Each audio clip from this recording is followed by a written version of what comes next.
नमस्कार मित्रों, बीरबल स्टोर में आप सभी का स्वागत है। मध्य प्रदेश की राजनीति में यदि किसी नेता को अनुभव, संगठन और लंबे राजनीतिक सफर का प्रतीक माना जाता है तो उनमें एक प्रमुख नाम है कमलनाथ। दशकों से सक्रिय राजनीति में रहने वाले कमलनाथ आज भी कांग्रेस के सबसे प्रभावशाली नेताओं में गिने जाते हैं।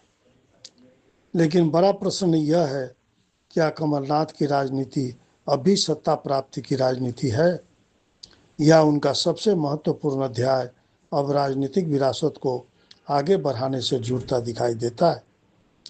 मित्रों, आज का यह विश्लेषण किसी समर्थन या विरोध का नहीं है, बल्कि राजनीतिक समय चक्र और ग्रह संकेतों को समझने का मेरा प्रयास है।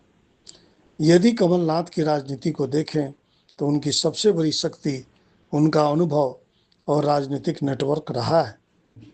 वे उन नेताओं में शामिल हैं जिन्होंने राष्ट्रीय और राज्य दोनों स्तरों पर लंबा राजनीतिक समय देखा है।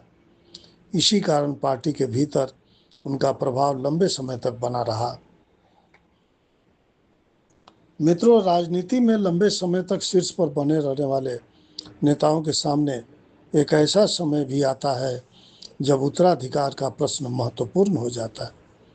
और वर्तमान परिस्थितियों को देखें तो ऐसा प्रतीत होता है कि कमलनाथ की राजनीति में भविष्य की पीढ़ी और राजनीतिक विरासत का विषय धीरे धीरे अधिक महत्वपूर्ण होता जा रहा है। यह भी देखा गया है कि मध्य प्रदेश कांग्रेस में विभिन्न नेताओं की अपनी अपनी राजनीतिक शैली और शक्ति केंद्र रहे हैं। ऐसे में समय समय पर विचारों और रणनीतियों में मतभेद भी सामने आते रहते हैं।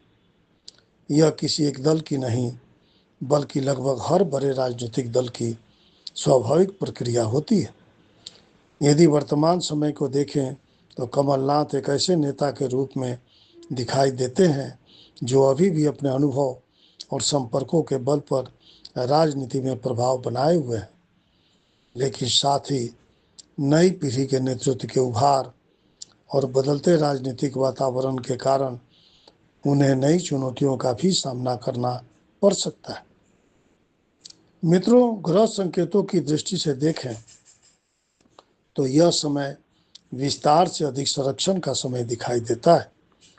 अर्थात नई राजनीतिक जमीन तैयार करने से अधिक पहले से स्थापित प्रभाव और विरासत को सुरक्षित रखने की प्रवृत्ति दिखाई दे सकती है। राजनीति में कई बार सबसे बड़ी लड़ाई चुनाव की नहीं, बल्कि अपने बाद की राजनीतिक व्यवस्था को तैयार करने की होती है। और वर्तमान समय चक्र को देखें तो कमलनाथ के लिए भी यह विषय महत्वपूर्ण होता दिखाई देता है। अंतिम निष्कर्ष यही है कि कमलनाथ की राजनीति का सबसे बड़ा आधार उनका अनुभव, संगठनात्मक समझ और लंबा राजनीतिक सफर है। लेकिन आने वाले वर्षों में उनकी राजनीति का केंद्र सिर्फ वर्तमान नहीं, बल्कि भविष्य की राजनीतिक विरासत भी बन सकता है। क्या वे मध्य प्रदेश की राजनीति में हमें अपनी भूमिका बनाए रखेंगे? क्या नई पीढ़ी उनके प्रभाव को आगे बढ़ाएगी? क्या कांग्रेस में नेतृत्व का नया अध्याय शुरू होगा? इन सभी प्रश्नों का उत्तर आने वाला समय देगा। लेकिन ग्रह संकेत यह अवश्य दे रहे हैं कि कमलनाथ का वर्तमान काल संघर्ष से अधिक प्रभाव, अनुभव और राजनीतिक विरासत को संरक्षित करने का काल दिखाई देता है। कमेंट में आप भी अपना विचार अवश्य बताएं। जय हिंद, धन्यवाद, नमस्कार, जय शिव शक्ति।